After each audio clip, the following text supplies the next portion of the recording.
Mr. Pond Boss, tell me what to do to make all my Lunker Lake dreams come true.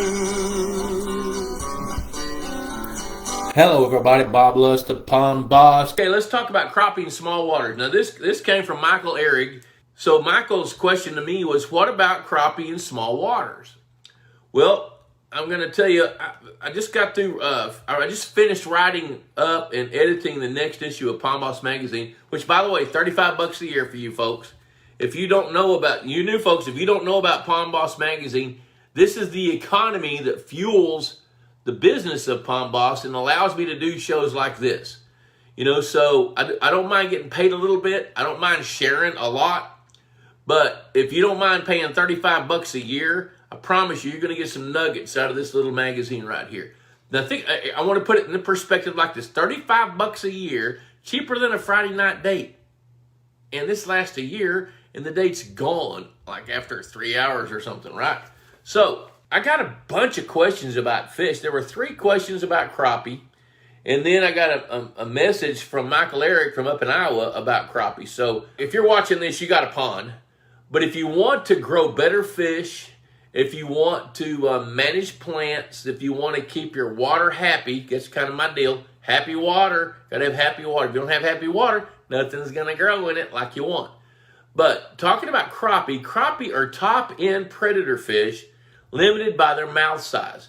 Now, where they thrive, they're warm water fish. Now, where they thrive, especially in southern states, they're typically the first fish to spawn. Now, in Iowa, they won't be. Yellow perch will be the first fish to spawn in small waters in the Midwest and the northern tier of states. But in the South, crappie are top-end predators limited by their mouth size. You know, a crappie that's 10 or 12 inches long is going to have a mouth about that big.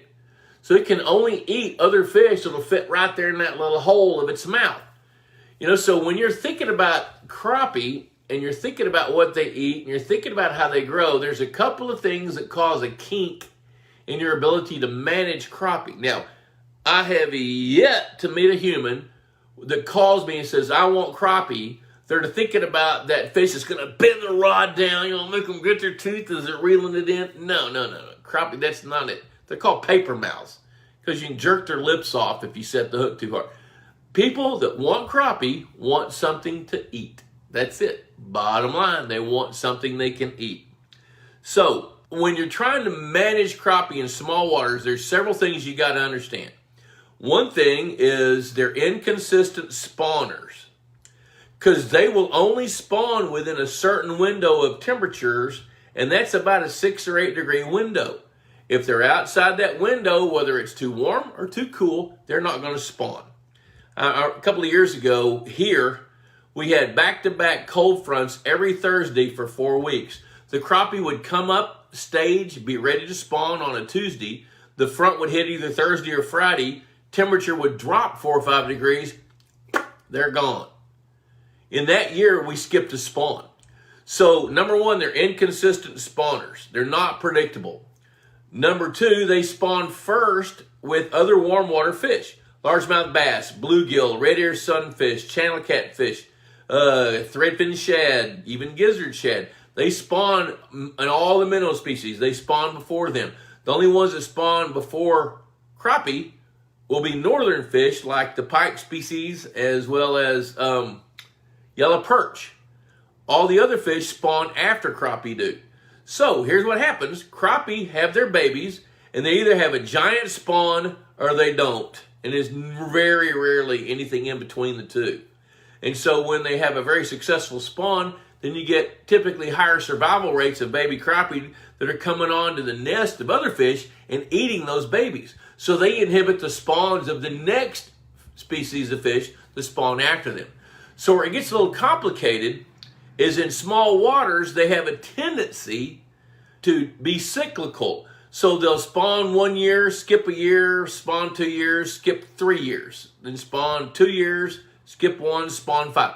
You know, so now here we're 5, 15, 2018, 30, 6 years down the road.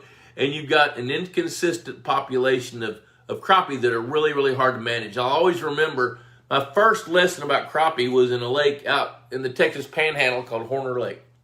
Horner Lake's like a 37-acre lake when it's full. I think it's mostly empty now.